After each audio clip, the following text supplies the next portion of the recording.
So what is it, by city rule, we have to record all these meetings, and if anybody would not like to be recorded, this would be a good time to exit.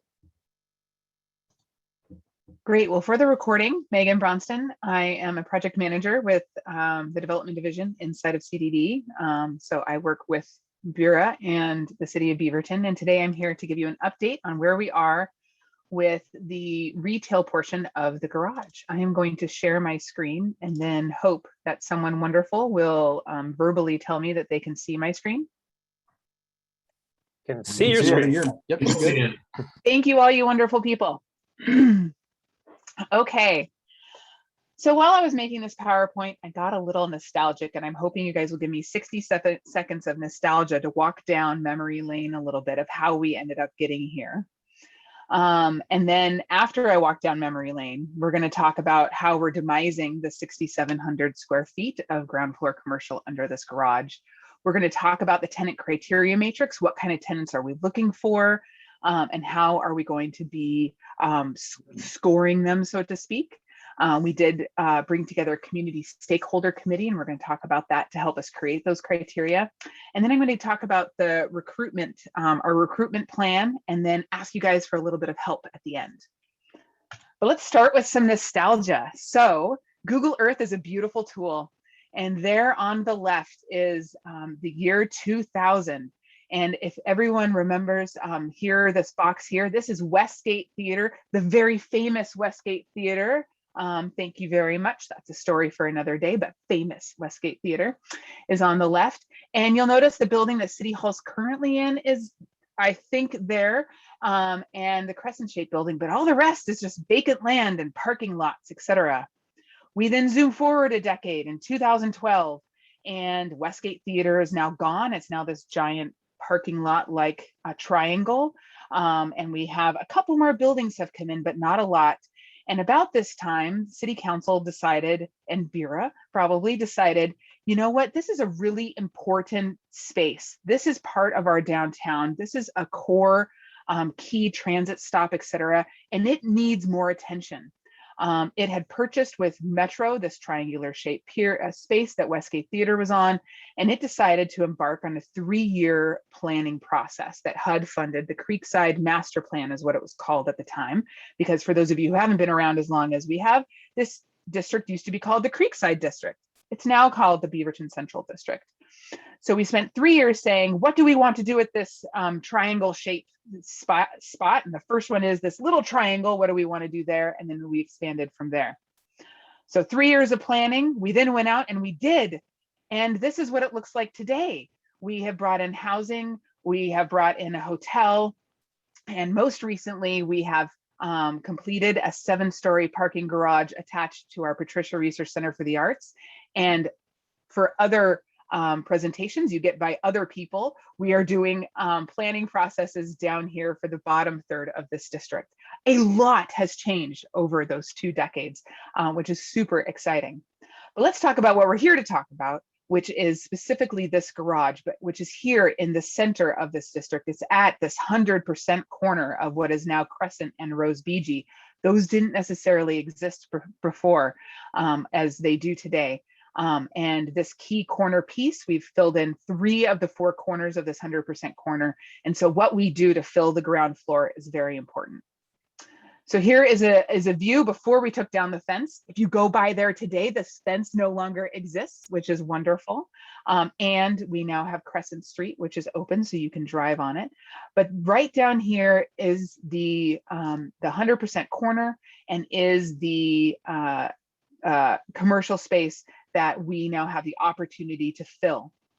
This is a great view. We're going to be talking site plan in a little bit, but you'll notice this little fence here right next to the side that's on Rose Beachy. So this is Rose Beachy, this is Crescent.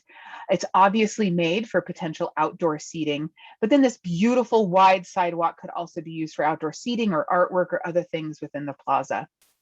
I'm now going to rotate us slightly so that to the back, so that way you can see this beautiful artwork for the back side of the garage and the back side of the PRCA. Here's the creek and here's City Hall, just for reference. But Let's just talk about the ground floor retail. So project goals for the ground floor retail. These are Bureau's goals moving forward. One, we have the job to recruit active businesses, which means businesses that are open during regular hours and are publicly accessible. You are not going to find a therapist's office that is open 2 hours a week. That is not what we're looking for here. We want all of this glass down here to be active on a regular basis.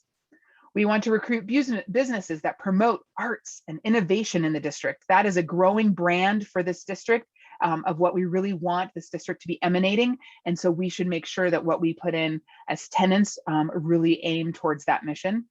And then of course, one of our top goals with this is to support diversity. Now that's diversity with business ownership and with what customers are going to be coming to the area. Tied with that is a goal to curate a collection of tenants that have a mix of owner experience levels. And I'm going to talk about that a little bit further. But the bottom line is to really ensure business viability. So while we want a mix of ownership experience levels, we want to make sure that we have a viable project. And again, I'll get into that a little bit further. But these are the overarching goals. So everything that we are planning for and doing with this project really has these goals in mind. So let's talk about the demising plan first. So to orient you again, this is Rose BG, and here's Crescent Street. Here on the bottom of the site plan, you can see what could be outdoor seating. Now, from day one, a focus of what we could do with this 100% corner has been part of the planning process. And so it has been assumed, and we are now moving forward with assuming that this will be a potential restaurant, this corner space. Today, however, this is just an open space, 6,700 square feet without these walls in between. And so we ended up hiring Scott Edwards Architecture to work with us to specifically determine how can we demise this? Demise means divide. How do we divide this space to maximize all of our goals? We also, in really thinking about, especially the diversity goal, how and the mix of tenant experience levels, et cetera, how do we most help those who perhaps wouldn't be able to get into this market otherwise, either because they are BIPOC or from a marginalized community, and sometimes they aren't able to be the fastest ones to market, and therefore they miss some market opportunities, or for other reasons, we want to help them meet our goal. They meet our goals. How do we really help those folks make sure that they can come in? And so we did best practice research, and we hired a consultant, Michelle Reeves, to come in and really talk to us about how other projects around the country and especially around the region have worked. And we learned one of the hardest parts for these small businesses, especially those going into new construction, is that build out phase of they're not only do they have to know how to be an amazing restaurateur or an amazing sock maker, they also have to figure out how to hire a general contractor and do a full build out and do a design and all of these things, which can be really complicated for a new business owner. As probably Bill can let you know when he opened his shop a few years ago. And so we've decided that we want to give them a helping hand up front. So part of the incentive, so to speak, that Bureau has decided to give is for 3 of these spaces, so the white ones on here, we're actually going to bring them ahead of time to what we call warm shell. So in traditional spaces, their new construction is delivered in cold shell, i.e. we stub the utilities to the space and then we wait for a tenant to come and then we do the build out. Well, again, that can be time consuming, it can be expensive, and it can be really complicated and confusing for some folks. So we are going to go the extra mile. We're going to put the demising walls in. We're going to get the walls ready for paint. We're going to choose where all the electrical outlets we think they're going to want them to be. We're going to put some lighting in there, though they can change it. We're going to put a sink in there, a hand washing sink for their folks if that's what they want. And we're going to get it so they just have to find the paint guy, the flooring gal, I'm not meaning to be sexist here, that buy a couple new light fixtures and buy their furniture and their goods and really focus on that and not have to do a lot of the complicated stuff. So we are putting an extra incentive into these, again, spots 2, 3, and 5 to really make them warm shell. We then, as I have come and shared with you before, I am part of our restaurant strategy team, which means I've been helping recruit restaurants for the last 6 or so years into Old Town. And I can tell you, restaurant owners, no offense, Bill, but a lot of them are kind of divas. Not Bill, of course. But what that means is they don't want me telling them where their kitchen is going to go or where any of how the design of the rest of their space is going to go. So we're not going to do that ahead of time because that would just be an expensive mistake. So we are currently moving forward with assuming that spot 4 and spot 1 are going to be restaurants.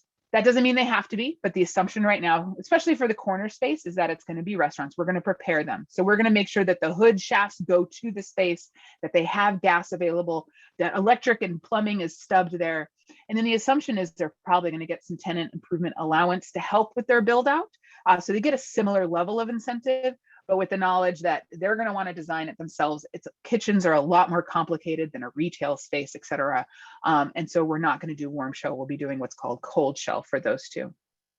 You'll see all of these also have the benefit of a hallway to shared restrooms. So none of them have to build out their own restrooms. And that is a huge plus because that can also be complicated and frankly, take up a lot of square feet. And they're also smaller than originally planned spaces. So when this was first designed years ago, it was assumed that these would be 3 large tenant spaces. But in our research of what folks are looking for these days, both on the restaurant side and the retail side and the maker side, we really realized that smaller tenant spaces are really what's both on the market. It also is a better entry point for the few that we want in here that are entry-ish level. And it lets more activity happen because now we have 5 storefronts to activate, et cetera. Let me make sure. So we have now taken this demising plan through the permitting process. We have obtained permits, and our next step is in the next hopeful week, possibly 2 weeks. Oh my God, we will be releasing a solicitation to finally find our contractor. And then once we get our contractor on board, we are going to build this out. And so that way it is ready to find the tenants. We're going to be marketing it at the same time. And so those 2 processes at this point are going to be happening at the same time. But I'll get into the marketing process going forward. Okay, so that was how we were dividing it, those 5 spaces, right? But what kind of criteria are we going to use to determine if a tenant is who we're looking for or not? So we ended up bringing together a stakeholder committee that included some residents in the area, some business owners in the area, some folks who help small businesses on a regular basis, and other stakeholders to come together for a very short-term assignment. And that was to really create a tenant criteria matrix for BIRA to chew on and hopefully approve. They had 4 meetings in October and November. And they had a rich conversation around BIRA's social goals. And then the committee ultimately proposed a tenant criteria matrix that will help us score each tenant as they come in. And BIRA ended up approving almost all of their recommendations. So one of the first processes that will happen when a tenant comes to us is going to be us putting them through this matrix criteria. So you'll see on the left, there's business characteristics. So activation, how open are they to the public? How consistent hours, active windows? Ex-pollination means cross-pollination. How are they helping Bill? How are they helping the PRCA? How are they helping all of the other businesses, and how are we cross-pollinating between different businesses and locations? So are they bringing activity to their folks? Are they being good connectors and collaborators? Are they known to be good connectors and collaborators, perhaps in their first location and they're now opening their second? That sort of thing. And then the use, this is really key. What type of use is it? Again, really wanting to make sure that these are active uses that folks in this district are really looking for. So we definitely are wanting retailers and makers, makers that are connected with retail space. So it can't just be light manufacturing. It can be though, light manufacturing with a giant glass wall where we can watch what they're doing as they sell their product up in front. That would be amazing. Of course, restaurant and food users, any entertainment or experience or art related activities, something with a social goal with retailer food. And then there are some active service out there that could be considered. That's not our top, so that's why you see they get a little less points. But there is but there is some out there that may be active enough for us to consider.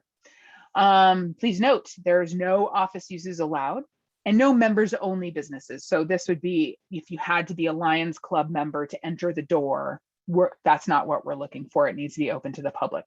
It can, however, only be open to adults. So a wine bar or whiskey lounge or that sort of thing would be eligible. That's not what we're talking about with this rule. So those are business characteristics. Over on the tenant characteristics, we want to see folks that serve Beaverton and Washington County, but maybe appeal to more regional customers, i.e. the ones who may be coming to the RESA or to City Hall for some reason. Local and regional businesses, we really want to support local. We'll get more points here too. And then ownership priorities. So we are really wanting to give additional points to those businesses that are minority owned, women owned, or veteran owned. And then the tenant qualifications. So this is really when it gets into some of the experience levels. Do they have past or existing ownership of similar businesses? Do they have experience managing similar businesses? Do they have experience with small business direct sales, such as flea markets, fairs, Etsy, etc.? They may not score the full 3 points, but they'll be getting some. And experience serving historically excluded communities. And so that gets a little to the customers. So how do we use this? We then would run them through the score sheet, and ultimately their points will land them here somewhere on the spectrum of the business characteristics and tenant characteristics we just went through. And if they're in the green, that means that they can move to the next step. If they're in the yellow, pink, or red, they're probably not moving on to the next step. Or maybe some of the yellow could be, there's some things that you need to work on. We would love for you to go work with one of our partners, MISO or Impact Beaverton or Adelante Mujeres. And then if you want to come back in the future, we recommend it. If you're in the pink or the red, it probably means that you're not a great fit for this specific project, but we want new businesses to open in Beaverton. So we will absolutely be trying to help them both by seeing if they want to use any of those resources previously mentioned and seeing are there any other spaces that we know that would be more appropriate for them. So just briefly, our leasing process, they're going to start out by filling out, anyone who's interested, they fill out a questionnaire. It'll take less than 30 minutes and they will talk to our broker, Sarah Daly. Those two pieces of information go back to the team who then run them through that criteria matrix, et cetera, and then determine if they move to the next step. The next step is give us a business plan, show us some of your financials. And if you don't have everything quite together for that, you have 30 days and use of, again, those same resources, Impact Beaverton, MISO, SBDC, et cetera, that they can help you hopefully get to the point where you have those ready to hand off.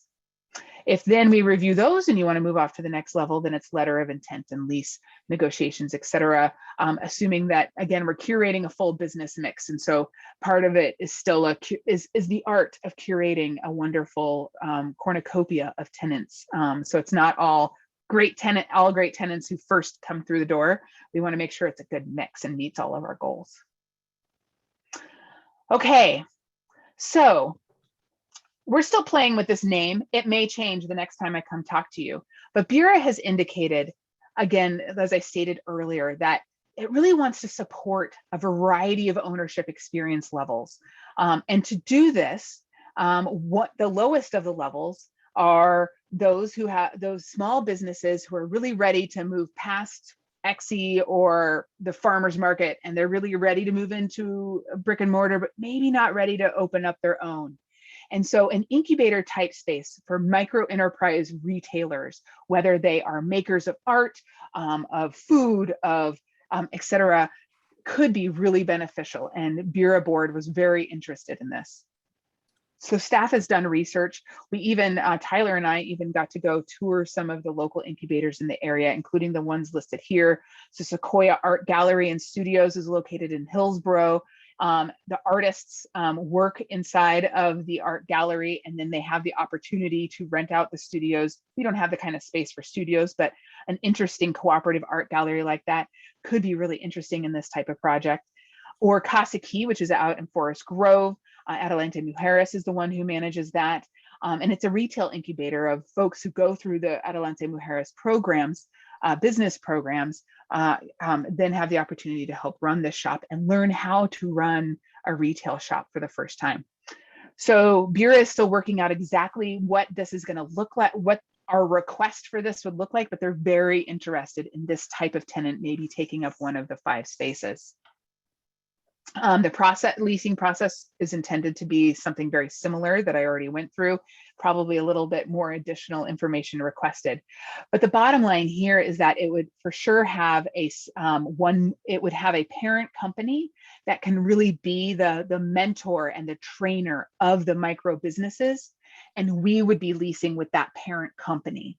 So the similar to Casa Key, Adelante Mujeres in that example would be who our tenant would be and who we would be running through the tenant criteria matrix and all of that to see if they're interested in helping Beaverton businesses thrive and grow, and then learn to move forward and then have turnover to the next folks who want to come in.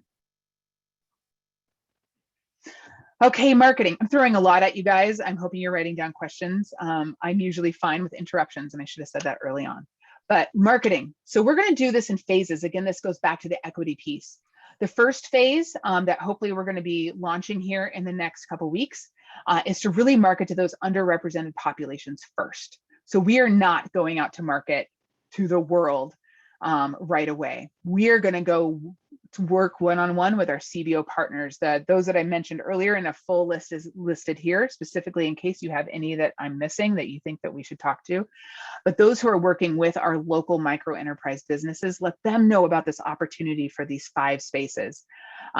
Some of them may be interested in the incubator of managing an incubator space possibly, but then the rest of the spaces would be slightly more experienced folks for the other 4 spaces. Do they have anyone who's really ready and experienced enough to launch into either the restaurant spaces or retail spaces? We want to begin reaching out to arts organizations. To us, that's kind of a new path, is who are the arts organizations and how do we want to go out to them? And so this will be where we start having those conversations. And then we'll begin marketing for the micro enterprise retail incubator as we finish determining exactly what that can look like with BIRA. For materials, this will look like an application and flyer on the Bureau webpage, again, trying not to blast out to the world quite yet, and it'll include translated materials.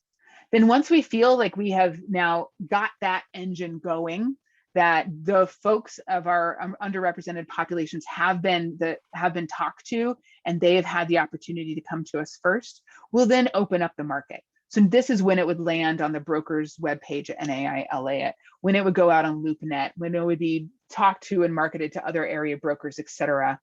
We would continue during phase 2 to reach out to arts organizations and of course continue to talk to our CBO partners throughout phase 2 to continue to really try to meet all of our goals. But really, it's important to note that it's a separated, phased approach. So that way we make sure that the folks who don't normally have access to this type of market have access first. Okay, so this comes in. This is the part where I get to ask you guys for some assistance. And the 3 phases of marketing is where I'm hoping that maybe we can get the word, you guys can help us get the word out. The first is, as I stated earlier, I have been working with restaurants and with retailers for the past 6 years, and so is our team. We're kind of new in the arts world. And so we have some organizations that we can work with, and but we're kind of in the baby steps of really reaching out and learning about what type of arts and innovation and makers may be interested in this type of space in the Portland metropolitan region. And so if you have any of these contacts, we're not ready for you to reach out like tonight.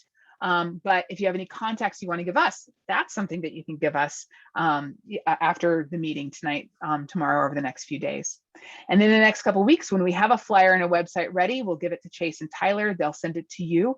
If you have any contacts that you have in any of the marginalized communities, BIPOC, LGBTQ, women-owned, et cetera, the folks who maybe wouldn't necessarily have been able to hear about this right away, feel free to send that on to those specific folks. And again, continue if you have any folks in the arts and maker world. And then when we're ready to go to phase 2, we will also tell Tyler and Chase that, and they will forward it on to you.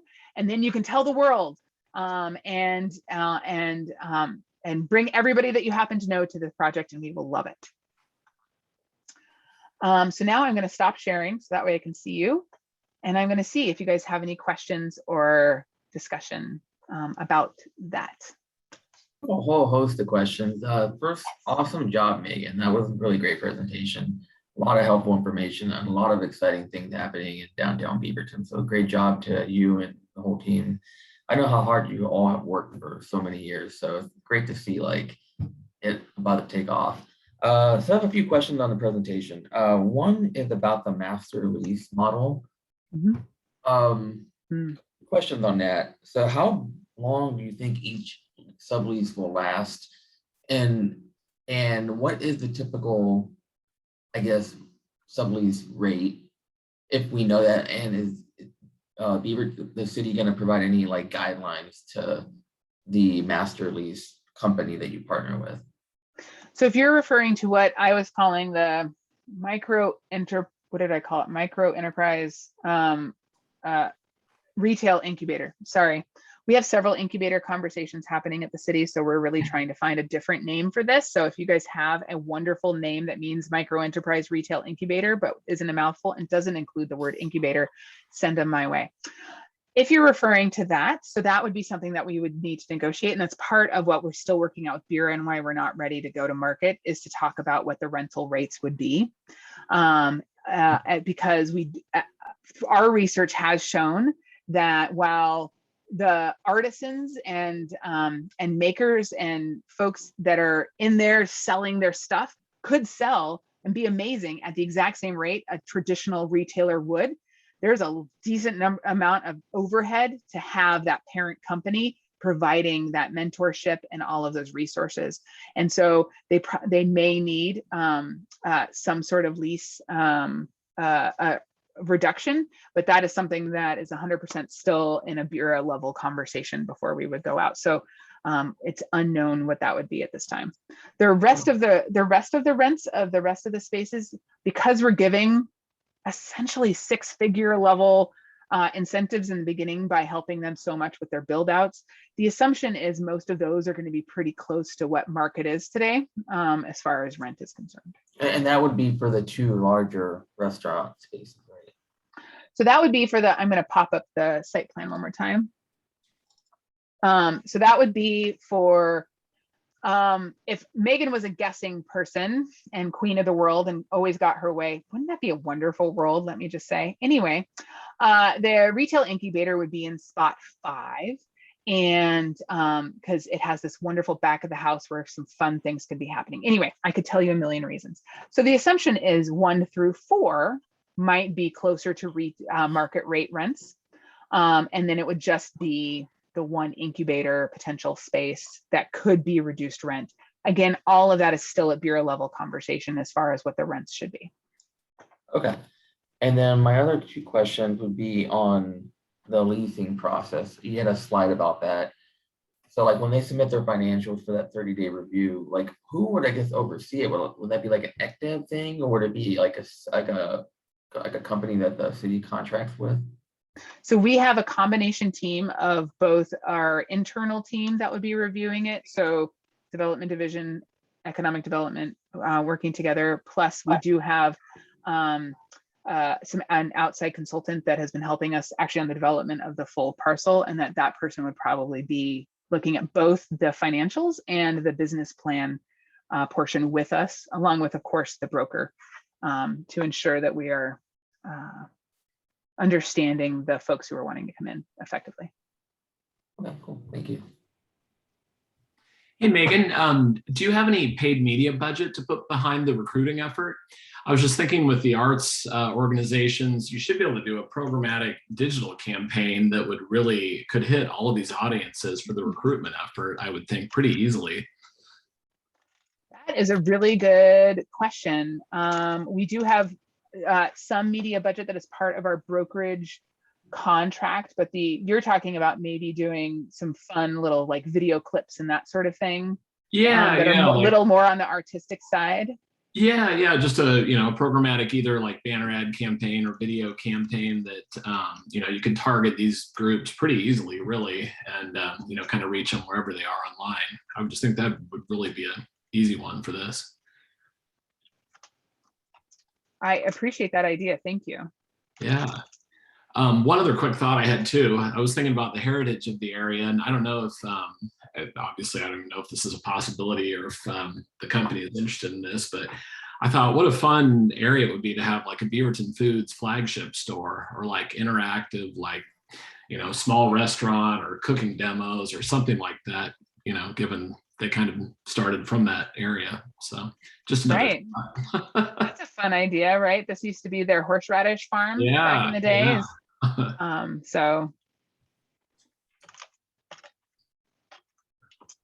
I had a quick question, Megan, for you. I come from a school background, and I was once a director of a school of arts and communications. I don't know exactly what Beaverton has in the district, but in terms of media, putting together media and such, would that be a possible? I mean, to keep costs low, that maybe some projects could be done by I think there is a Beaverton School of Art and probably production that might be able to help on sort of a grassroots, keep costs down. Anyway, it would involve local schools in this, which would really get the word out, I would think, as well. So I love that.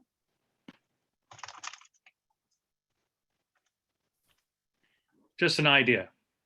I love it. Thank you.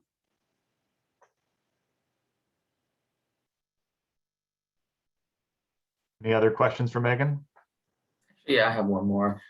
So I saw the slide where the city's going to try to really outreach to a lot of BIPOC folks that are looking to open up small businesses in that building. Are there any other plans or any additional incentives like grants that the city is thinking about offering to entice folks to come there or to help them? So again, the incentives that are currently on the docket are the build out assistance. And so we have our tenant improvement grant program that helps us when we don't own the building. In this case, we're basically helping with that, the build out part, knowing how expensive it is here up front as the landlord this time, which is really interesting.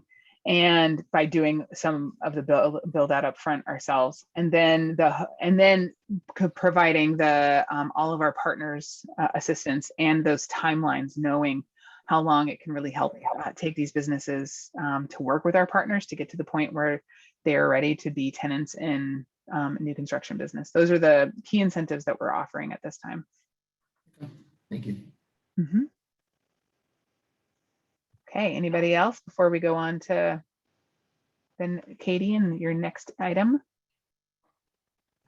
Okay, thank you all very much. If you have other questions or ideas, please send them to Chase and Tyler. They absolutely know how to get a hold of me. Thank you, Megan. Thanks, Megan. That was great. All right, next we'll kick it over to Katie to give us a storefront and tenant improvement update. Great, thanks very much. Hi, everyone. I'm not sure if I've met all of you. I know I came to URAC a few months back, but just in case, I'm Katie Kiyotami. I work in our development division as a development project coordinator, and I'm now running the storefront and tenant improvement programs, among other programs. I'm going to share a little bit of the work that we're doing with storefront and tenant improvement right now with you all this evening. Just give me a moment while I share my screen here. And okay, can you all see everything? All right, perfect. So I'll just jump in here. So as I'm sure many of you are familiar with the programs, but I always think it's good to just give a little refresh on exactly what it is we do with storefront and tenant improvement.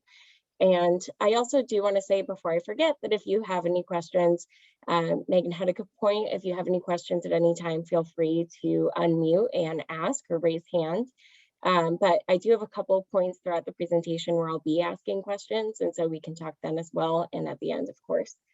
So the Storefront and Tenant Improvement programs are two separate programs that collectively fund building renovations inside and out. And so with the Storefront Improvement Program, we give grants to help renovate existing buildings exteriors, and that can be provided in Old Town and on Allen Boulevard, although Bureau funds are only used to fund projects in Old Town, not on Allen Boulevard, since it's outside of the Bureau area. And the Tenant Improvement Program specifically funds food and beverage-based businesses. It's not necessarily always a restaurant, it could be a tea house or something similar.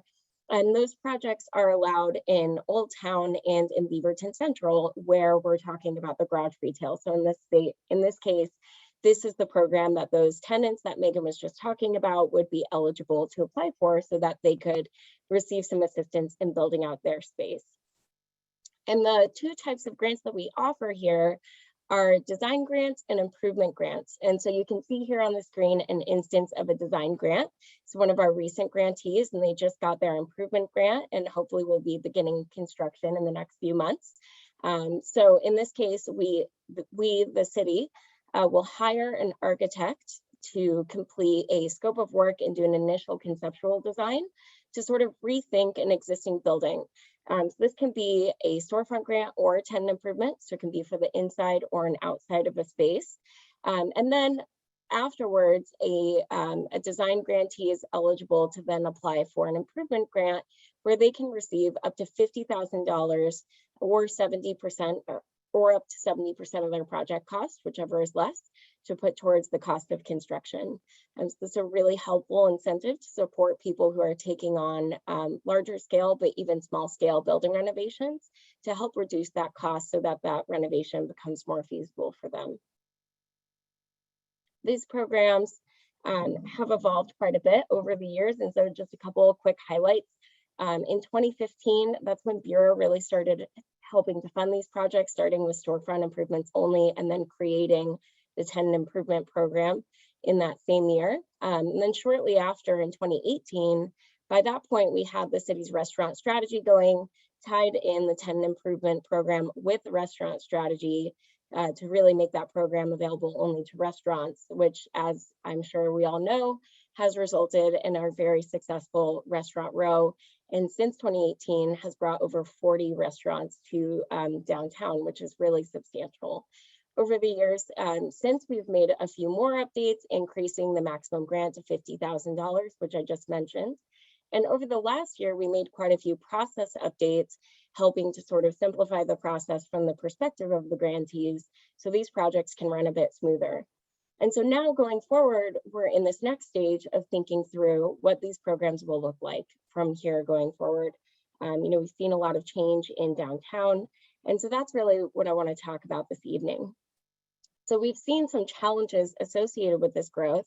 The programs obviously have been immensely successful, but the downtown we're building for now is not the same as the downtown that we were building for in 2015. And so we've seen some challenges come out of these programs. Things that we know have happened include property owners who have evicted tenants while using or shortly after have then used storefront or tenant improvement programs to renovate the units that those tenants had occupied. We've seen, businesses or property owners who have successfully recruited businesses to come and occupy storefronts, potentially directly introducing competitors to longtime businesses who have been in our community and incentivize them directly with storefront and tenant improvement grants. So those in themselves are pretty substantial challenges for us to be paying attention to. And then we've seen a little bit of a concern with some businesses who have chosen to leave downtown or are expressing an interest in leaving downtown, feeling that the change in the dynamic and the market, the customer base is just not aligning with what they feel their market is, that they're having sort of a disconnect with the adjustments that's happening there. And so going forward, we want to be thinking about those concerns and what it looks like for us to be incentivizing development in downtown so that our whole community can be successful. To do that, we really need to investigate some other potential challenges as well. One is overall an increase in rent is something we know has happened, which is natural considering the increase in demand in our market and the success of the local businesses. But we are planning to do a little research to see if there has been any direct increases as a result of completing storefront or tenant improvement projects that were funded through this program. And then, we've noticed a few trends as well overall in that some of our businesses in our downtown, longtime businesses included, are on month-to-month leases.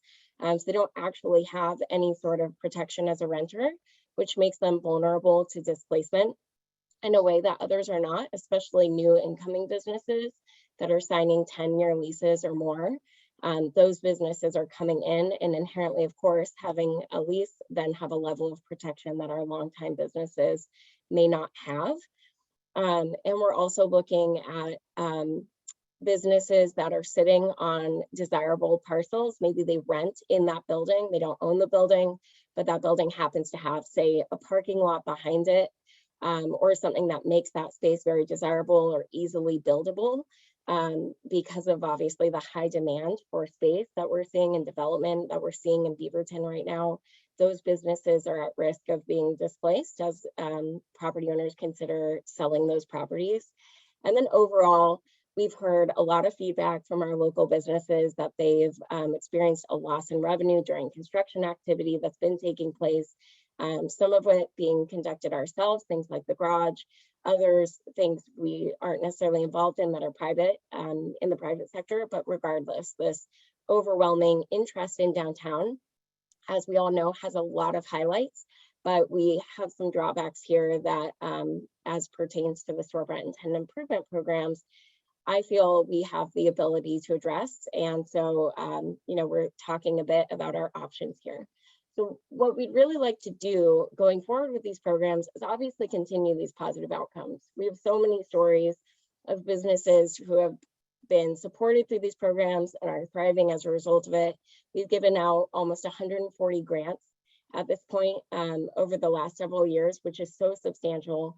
And so what we really want to do is continue those positive outcomes by creating a new framework for these programs, a new vision for storefront and tenant improvement that aligns with our current city objectives and also aligns with the city's new downtown equity strategy, or DES, that's currently in progress. And so as you can see here, the goals of the downtown equity strategy overall are to prevent and mitigate displacement, obviously something we want to be thinking about considering my last talking points, creating an inclusive downtown, which hopefully can help us with some of that cultural displacement that we've been experiencing or seeing, and aligning overall city processes with our equity framework. And so this is something where that is embodied in this process, is to align what we're doing with storefront and tenant improvement with that equity framework, is taking that goal and putting it into action. And as you can see, our current goals, these are very straightforward, simple goals, which were set back in 2015, which, as I mentioned, downtown in 2015 is very different than what it is today. And in large part, we've really succeeded in setting these goals. Things like improving the facade of our streetfront buildings, we have absolutely succeeded in achieving that goal. Things like increasing restaurants in downtown, in restaurant options, we've absolutely succeeded in achieving that goal. And so one of the questions that I'm thinking about is what our new goals should be. And so you don't have to answer that right this second. Of course, if anyone has one that they'd like to throw out, you're welcome to. But if you'd, I encourage you to mull that over here in the next half of this presentation. And I'd love to hear your thoughts on what you think our goals should be for these programs going forward, or whatever version of whatever sort of iteration these programs take or form these programs take going forward when we get to the discussion part here at the end. And so I'm working on, as I mentioned, this overall project to update these programs through the creation of a new framework for them and a new structure for them. And as part of that, there's sort of a series of steps I'm going to be taking. I won't go through all of these, but essentially right now I've been putting in the work to do essentially a lot of research, a lot of recon to go through all the outreach we've already done, both Bureau and the city, and all of our various initiatives, plans. You know, we have talked to the community so many times on so many different occasions about so many topics. So I am going through as much information as I can find to be able to pull all those data insights and sort through what we know people have asked us for, what their concerns are, so that we're not reinventing the wheel, going back to the community to ask them the same questions over and over again. But we will be going back to the community specifically to talk to past grantees and property owners and tenants as we feel it's appropriate to do so as part of this process. And so as part of this initial stage, I'm also strategizing how it's best for us to do that, whether we send out surveys, we do on the ground work. You know, I think we have a lot of options as far as how that might take place. Next, I'll be developing a draft of this framework. That might consist of different opportunities for grant funding that align with what we currently support through Storefront and Tenant Improvement, as well as maybe some other like-minded efforts that we can support as well to help mitigate some of these challenges. But ultimately, I'll be drafting that and putting that in front of staff and doing visits to visit Bureau and Council, likely in one-on-ones, and then taking their feedback and what we hear, we'll sort of iterate and ultimately create a final draft of this framework, which will then go in for adoption, likely in September of this year. And then from there, we'll be rolling out. So, you know, assuming it's adopted, we'll have a lot of work ahead of us to restructure and sort of adapt these programs so that we can align them with these newly approved goals.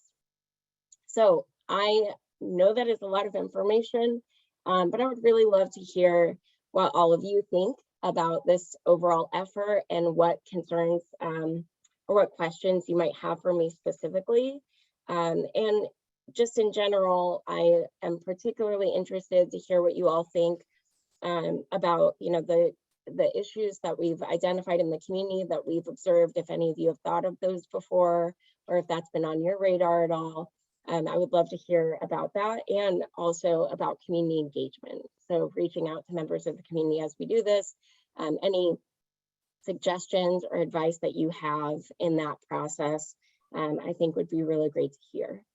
Thank you. Katie, I have a question. What, if any, strings can be attached to these grants to help, you know, avoid some of the tenants getting evicted or things like that? Can you say, like, you know, this person has to be in there for 2 years or things of that nature? Yeah, that's a great question. And we absolutely can. There are obviously limitations to how far we could take that. But my understanding after speaking with our city attorney recently is that we do have the ability to add certain conditions to these grants. And that could be one of them. We could place conditions around the duration of tenants and things of that nature. Got it.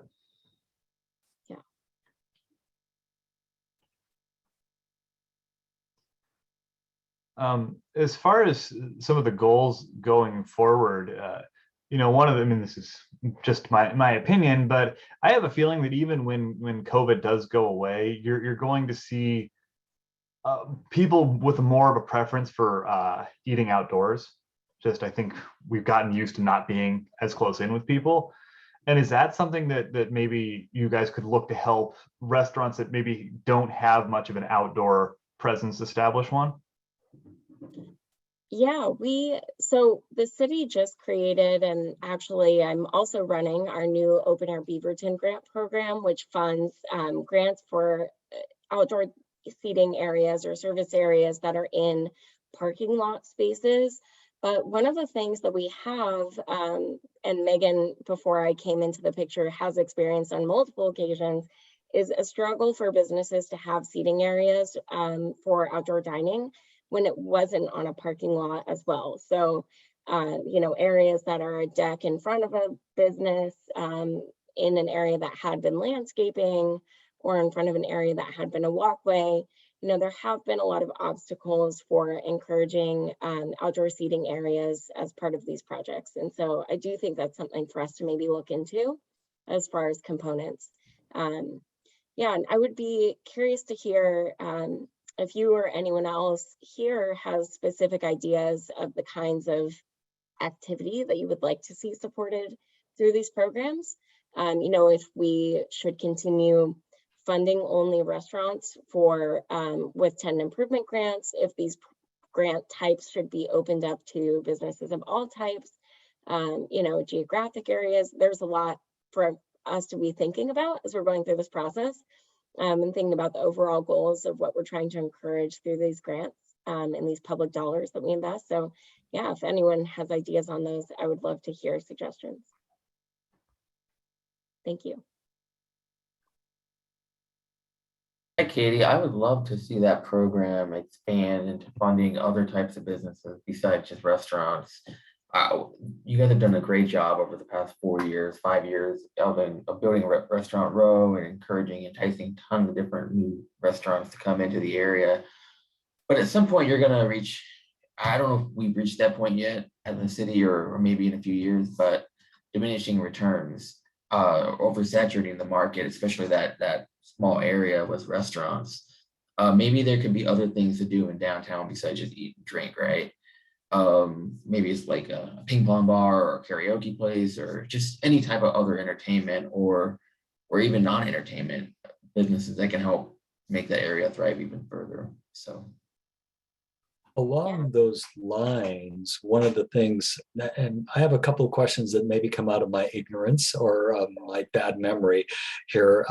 Along those lines, how is this program tapping into what demand is out there in the community for different services and goods?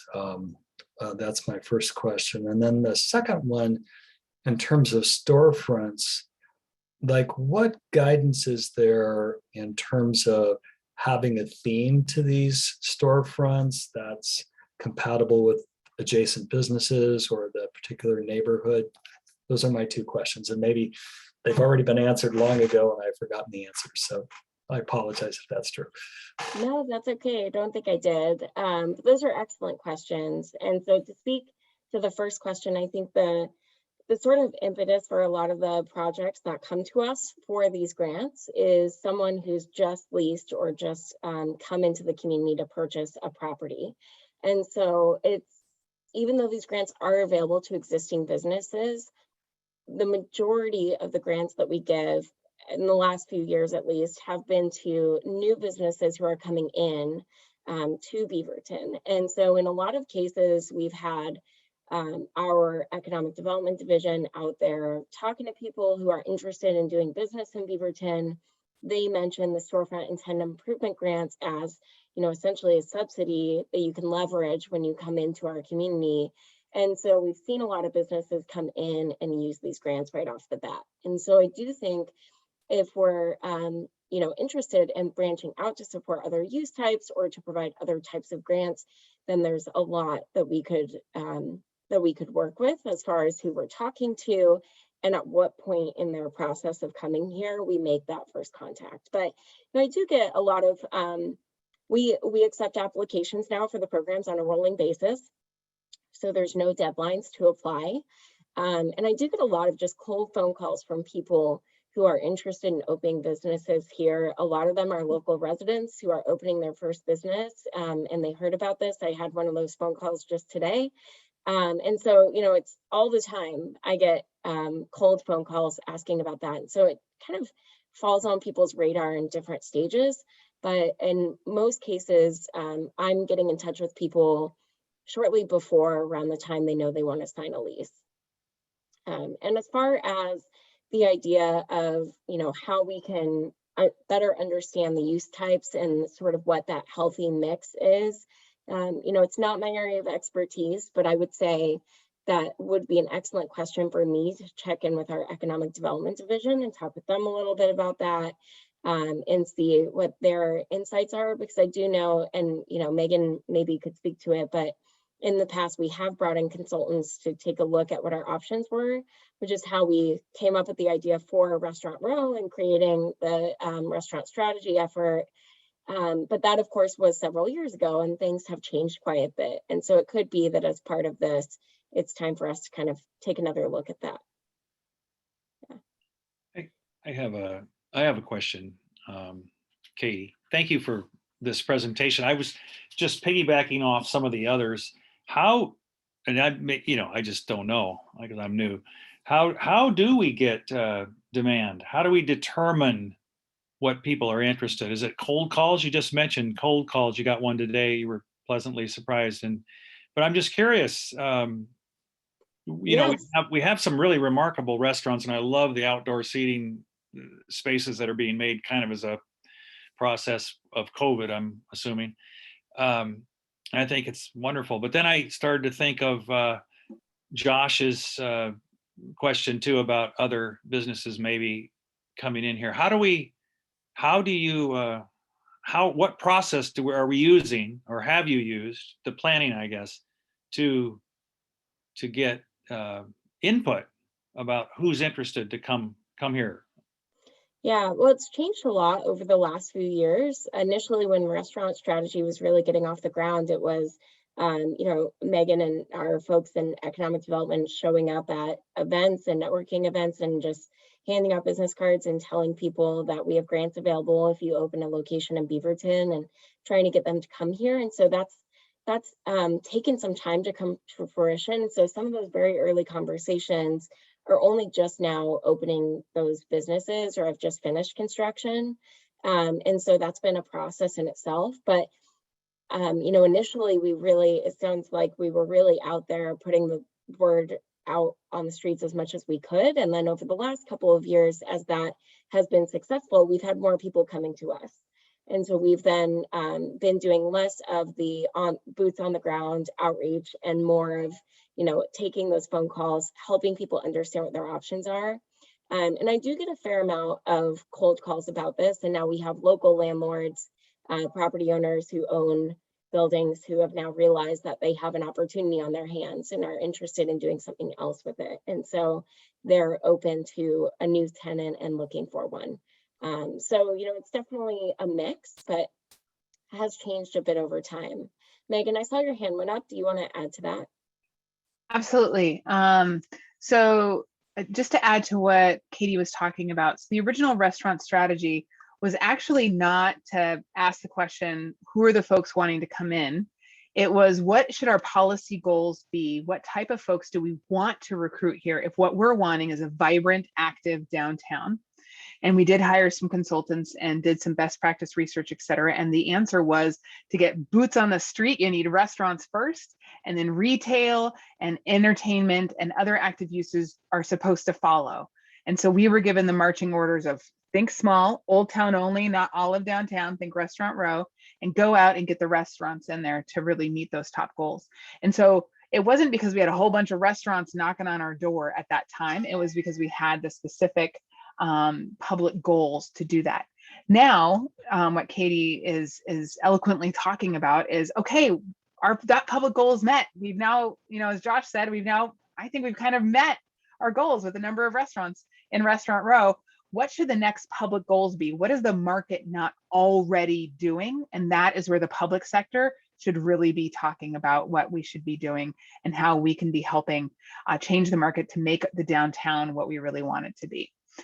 So I hope that helped a little bit. Now, from the what kind of other uses we want downtown, that's what Katie was talking about with all of the other outreach we've done. We have done from the new vision outreach that's been doing, plus the one that happened 5 years ago is still absolutely relevant, to the loop, to the over 1,200 people that responded to the parking survey. Some of their answers were related to this, to the downtown design framework, to Allen Boulevard plan. Like, we've done a lot of outreach to the community, and a lot of that's asking, what do you want to see in downtown? So we have the demand side of what we want to see. Now we have to determine what needs public interjecting a little bit to help make happen. I hope that was helpful. Thanks, Megan. I do have one more question, but before I ask it, Chase, you had your hand up for some time. Did you still have a question you wanted to add? I just wanted to make sure to highlight Oswaldo's great question in the chat, but looks like you got to it on there. And if you all haven't seen that, he's got a good question over there. Yeah, That's and just really- for, you're right, and just for the minute's sake, maybe Katie, maybe you can read that question and respond to it. Yeah, absolutely. So as Walter was asking if we could potentially do some sort of a co-op or other effort to help promote the businesses that feel that they've lost revenue due to the construction activity that's been going on. And I do think, that is, from what I understand, it's not something that comes up to me every day, although it is brought up occasionally when I talk with businesses.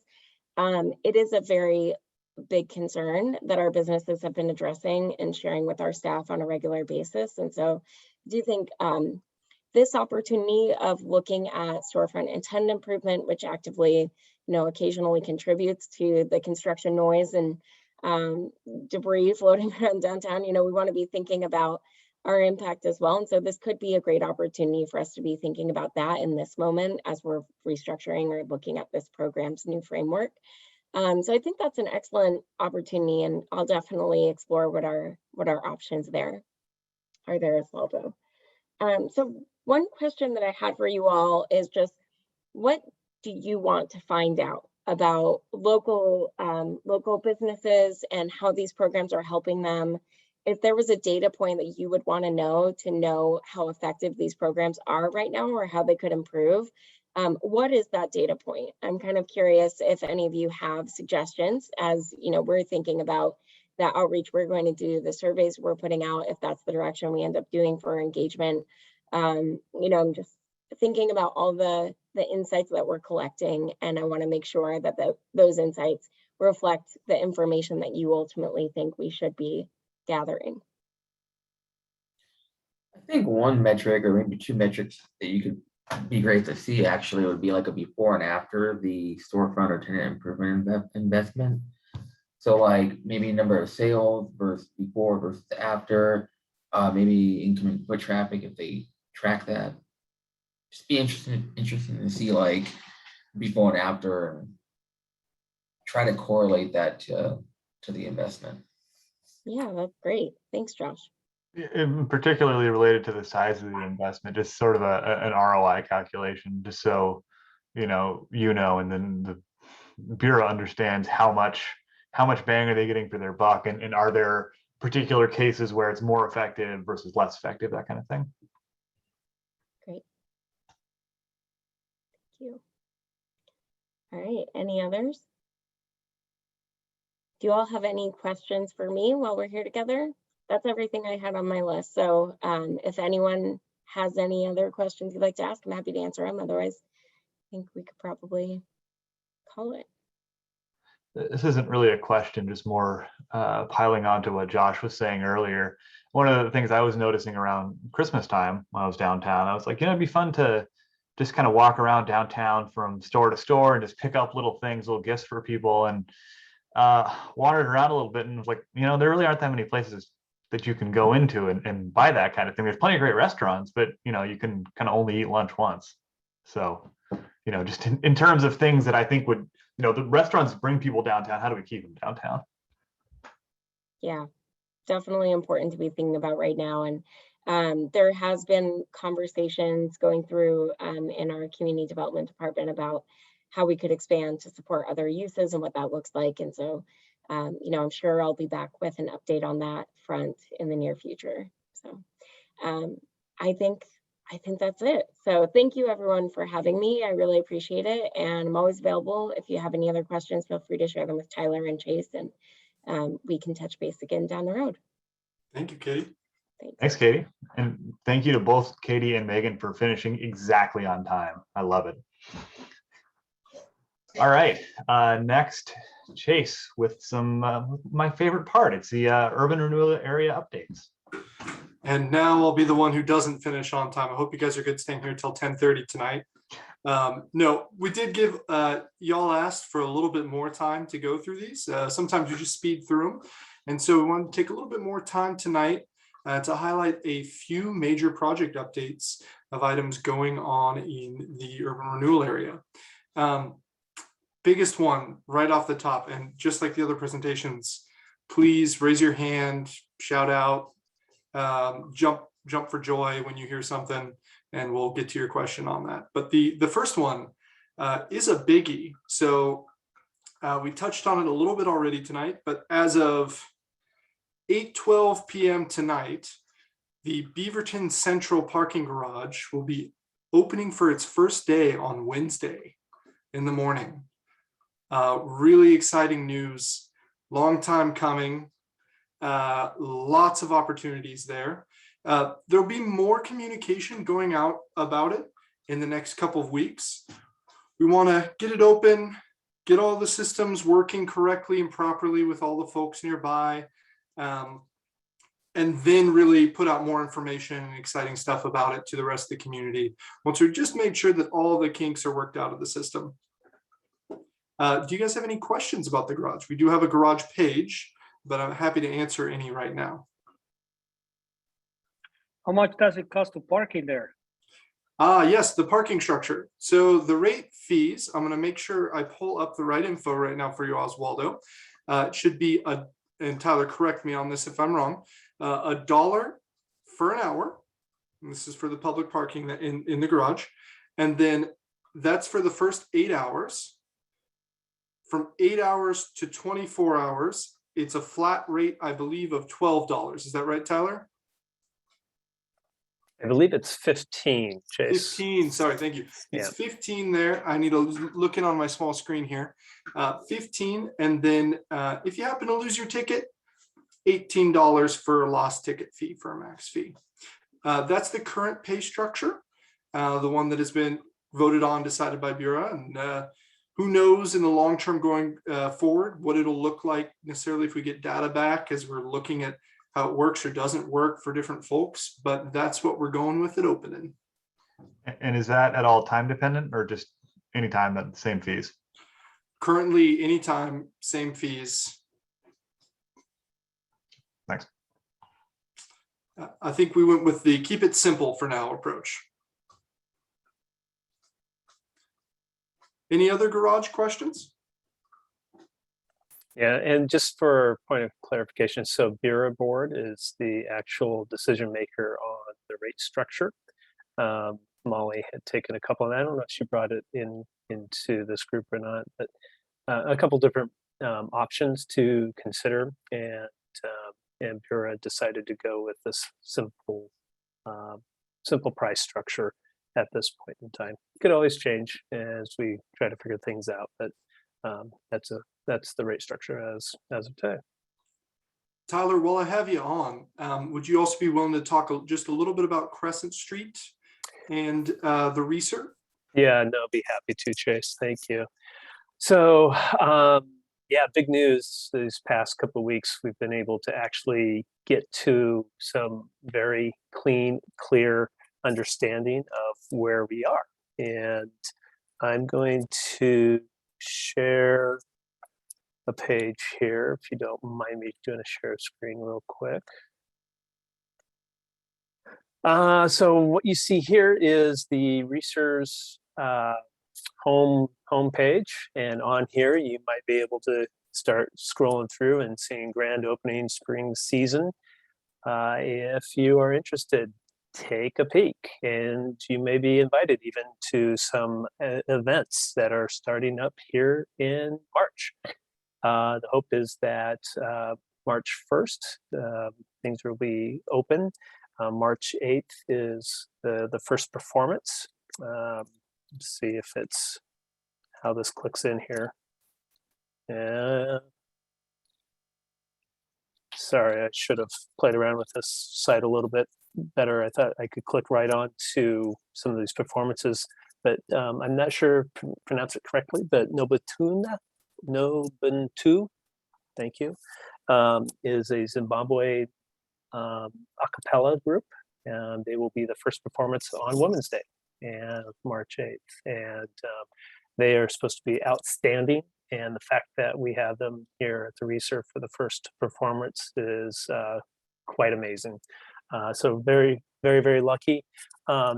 if you get into the site, I think it's probably showing events would make sense.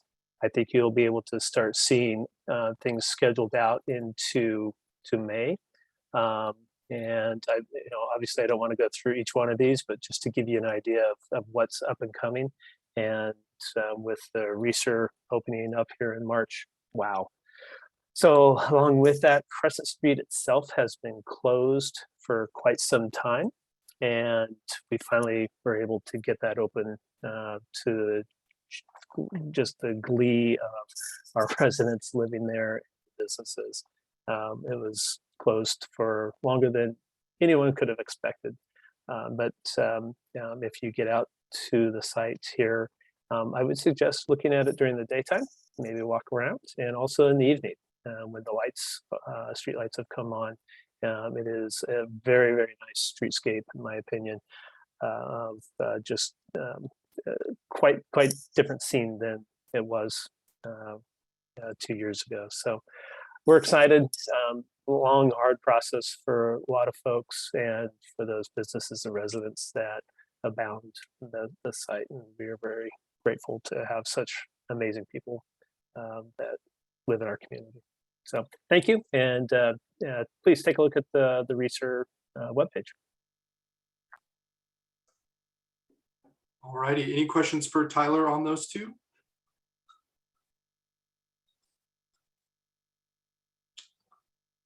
Yeah, I just had a quick comment. I'll just toss it out. I think this would be a good field trip for us. Perhaps one of our meetings later on in the year where we could, walk through and talk about some of that. Because I have actually visited it recently, and the street was closed and there was a fence along there, but you could walk through, and it must be amazing. So yeah, congratulations. And wow, how many years was that in the making again? I didn't hear. It was. Yeah, it's the art center itself has been a sparkle in a number of folks' eyes for quite a while. It finally kind of came to fruition here in 2015, 2016. And lots of community support and funding from the community that had made it happen. And once we hit a particular fundraising point in time, it was all systems go. And feel very fortunate to live in our community and be a part of such an amazing project. And Devon, you came on about a month too late. We did actually do a tour of the site back in December. Doesn't mean we can't do it again. And I think that's a great idea.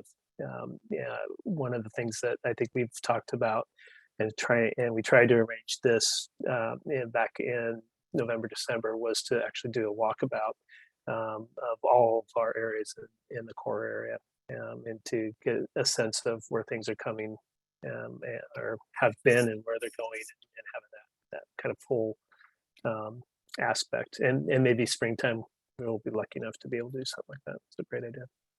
Yeah, that would be great, I think, for me, but I don't know, maybe others too, just to get a feel for. It's one thing to talk about it from aerial views and such, which you guys have done a good job, but I think to see it, maybe even have lunch or something at one of the restaurants, and then to walk through and kind of get maybe a vision of perhaps what's to come, because I know this has taken a long time, so now's the time for the next segments, so to speak. Yeah, I'm going to mention March 13th is another date. That is the Reser Presents Shine the Light, a community celebration. And I believe that's a day-long events featuring free performances throughout the day. I don't know the programming of it, but online it may have a little bit more information. So please take a look at that as well if you're able to visit on your own with your family and friends. Yeah. And Devon, you're right on with that story of the long history of these projects. It's always kind of interesting when we do engagements in the middle of stuff where we kind of go, oh, okay, we have a lot to tell you about how we got here and where we're going. I don't need to tell our planning folks about that. They definitely have seen that. But for folks who've been in the area too, or have come back after a while. You get to see that. And so part of telling the story of 10 years of Bura this year is going to be coming up with creative ways to display that, whether it's like what Megan did great earlier on, showing just the time lapse of the aerial view, or maybe some other visual storytelling ways to show that longer story and then stretch that into the future. So if you have ideas for that, please, if you've seen things other areas, send that my way. I would greatly benefit from that, and would really appreciate anything you got about thoughts of how we can tell that long-term story. I want to jump back to an aerial view, keeping us in the Beaverton Central area. Let me share my screen here. So if you can see this, we are back at Beaverton Central. And I'm here telling you about a new acquisition that recently joined Bura's property acquisitions. I would outline it here, but here kind of in the center is the site we've been calling the Bc2 site, the Beaverton Central 2-acre site. It has been a location, and in fact, it comes down here to Canyon, that we've been talking about for redevelopment for quite some time. There was an RFP that went out, I think, a couple of years ago, and we're working through that process right now. But recently, we also acquired this property here on Watson in the corner of Canyon, which we're calling in our document the Rasco property. I believe it is still working towards closing escrow, but this is a very key corner that we've identified in the area, in the entrance to Beaverton Central, people coming off Canyon, the visibility, talking about the loop, which is Watson and Hall. And so the improvements that may come along with that, which we'll hopefully be hearing more about at our next meeting. And so this site here really is a key component of that, and something I'm sure you'll be hearing much more about as we go forward, and hopefully hear from some of our real estate and redevelopment folks later in this year. Stopping the share on that. Josh, you got your hand up. Yeah. Yeah. Hey, congratulations on that purchase. I mean, I know for years the city's been trying to get that site, so great job. When is that expected to close? In the document, it's saying May 2022, but that's from January's update. So I don't know if that is updated since then. Okay, great. And then has there been any movement with the Chinese restaurant across the street? I don't know anything particularly about that. We generally don't get into it too much during the public meeting section unless we know something absolutely for sure. So it's something I can look and see if there's anything to report and get back to you, but more than likely the story is nothing yet to say. Thank you. All right. Couple other projects. We mentioned a little bit, and Katie talked about that, the Beaverton Open Air grant program. So the outdoor dining component of that. Really neat way to support some of the necessary changes that are needed to take some of these outdoor dining spaces from temporary to permanent, to having, moving hopefully out of COVID into whatever's coming next, and making structures that are long-term, sustainable, safe, and follow all the code requirements, things like not dropping down a curb so that they can be wheelchair accessible and stuff like that. So that is a grant program you can read more about through a link. We have beavertonoregon.gov/OAB grants, or it's also in the area projects report.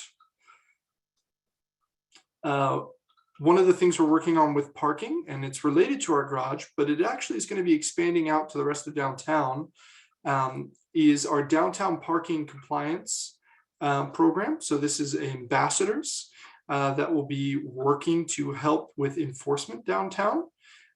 These are not police officers. These are folks that we're hiring to help just make sure that we're keeping traffic moving. People aren't overstaying necessarily, and it's going to be hand in hand with more communication to businesses about how we can help, and more communication to folks about, hey, we can pull up, this is your first time, you get a warning, or you're here every day parking for 18 hours. We need to figure out another solution for you. One of the things that's working with that too is talking about our improved routes to parking. So getting folks who are maybe parking a little longer term to park in the West Library lot, and making sure that route between the West Library lot and other areas of Old Town are really clear, well lit, safe sidewalks with enough passable room on them, no foliage coming over that, and that there's clear directions of how to get to and from there, so that folks can park there if you're staying longer, and free up some of the places in front of the businesses, say for folks who have disabilities and need ADA parking, or some of our more elderly folks, or people are just trying to get in and out. Any questions on that program? That should be coming up. It's a 2-year pilot, and we're really starting to kick it off in the next couple of months. Yeah, Devon. I'll use a real hand here. Yeah, we went and ate down there last weekend on Main Street and walked all the different restaurants and such. One of the things it was hard to find parking, and I drove by the library. And I thought, I wonder if you could park in there. And then I dismissed it real quick because I wasn't sure. It didn't look like the signage. I don't know if there's anything there that says, hey, somehow communicate that well. You know what I mean?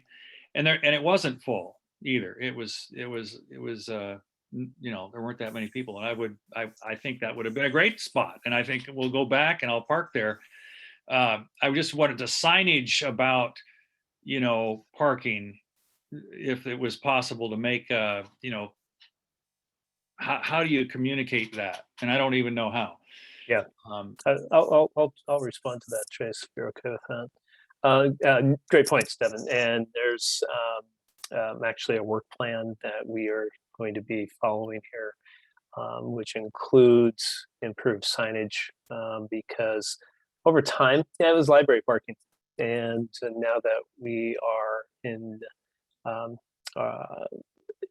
our own successes of creating, helping create a downtown that we have, we recognize that, this is spaces that usually actually does not get used from the library patrons. They like to use the east parking lot, which is on the other side of the library. Farmers market obviously is a day that is filled with farmers market on Saturdays, and in the summer, get folks who are using the city park. However, we want to use it, and it's been identified as marketing as public parking. There's some things that we need to do, however, to get that really clean, but that's the intent and where we're moving towards. Well, and also the new parking garage, will be cool, but that's, you have to cross over. You'd have to cross over to get to certain. So I don't know, I'm getting ahead of myself here, but I'm just thinking that's going to be very nice. It's actually going to transform some areas. I feel you're going to fit in with Erik very well, Devon. These are absolutely the conversations we like to have in here, is how we put all the pieces together and make it transformative as a whole. And I know you talked about this, Tyler, some kind of a bridge, I think. At least I thought you did previously. And I don't want to get into that. I know that you've got another agenda, but yeah. So, okay, I'll stop. Thanks, Devon. Go ahead, Trace. Oh, thank you all. Bringing it all together. On that note, Chair Lehr, with your permission, I have 2 more items. Be quick like on. Okay. I'm going to leave the loop for a follow-up email from this, but hopefully we'll be hearing from the loop. They're on the plan for next meeting. So to be coming in March to talk with you about updates to that plan. Again, that's the Hall and Watson loop improvements. But the 2 items I have left for you today are the downtown equity strategy and the downtown Beaverton Parks and open space framework plan. 2 very different plans, but starting with the downtown equity strategy, one of the things we've been hearing during our meetings and engagement is, for the downtown to be welcoming for all people, we need to have open spaces that can work for all people. So these things do tie together hand in hand like that.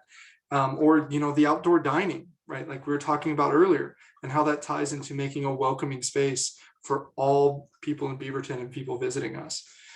With the downtown equity strategy, we, over the last couple of months, have had meetings with residents in the area, business owners. There's also been culturally specific business owner groups that were meeting together so that they could have conversations about what the needs and concerns are for the changing downtown for their groups in a safe place with their language being spoken. And our consultants are working to gather that all together, and we're going to be putting out some communications in the next month or so saying, hey, here's what we heard. Did we get that right? And please tell us, let us know where we might have missed the mark or if that's right on the money. And then we'll be bringing that back out to hopefully you all and to Bureau to share some of the findings on that. It's been, I think, a really wonderful process. We're going to be coming with a report out from it, like I was saying, but also just what we've learned in the process of doing this project has been very informative to my understanding of community engagement in the area, and also hopefully informative of projects like what Katie was saying with the Storefront and Tenant Improvement grants and our other projects going on. So that's exciting for me. Last but not least at all, the Downtown Beaverton Parks and Open Space Framework Plan. Whew, we need an acronym for that. I know we have so many acronyms, but that one needs one. That's in partnership with the Tualatin Hills Parks District. And so this is going to be looking downtown about the size and location and need for new parks, or even more specifically, the kind of components of those parks, you know, exercise equipment, shade, dog parks, you know, all that kind of stuff together. They're doing an inventory right now of that, and more stuff will be coming in the next couple of months. Again, out with that. That's going to be a really big, exciting project. They should have a web page up soon too, and I'll make sure to get that up to you all, or out to you all when that happens. And with that, that's all I have for you. If there's any last questions, or Chair Lehr, you want to take us back? Great, thanks, Chase. So one last item, we've got our consent agenda. Do we have any changes to January's minutes? Or do we have a motion to approve January's minutes? I'll move to approve. It's Rebecca. All right. Second. So Oswaldo with the second. All right. So we'll take a show of hands to approve the January minutes. Perfect. Approved. All right. Well, with that, we'll thank everybody, and we will end February's meeting, and we will see you all in March. Thanks, everybody. Thank you. Erik and Nathan, do you have a second here at the end of this, just to touch base? Sure. Yeah. Kel, I'm not sure if you're back or if you may not be. I think Chase. Yeah, she had to step up. Oh, there she is. I just got back. Oh, we're done. Oh. Huh? Hey, Devon. Nathan, this is test number what out of 7, right? We're still recording, Kel. Oh, thank you. Thank you, Tyler. Oh, that's okay. I think we would have that dialed in.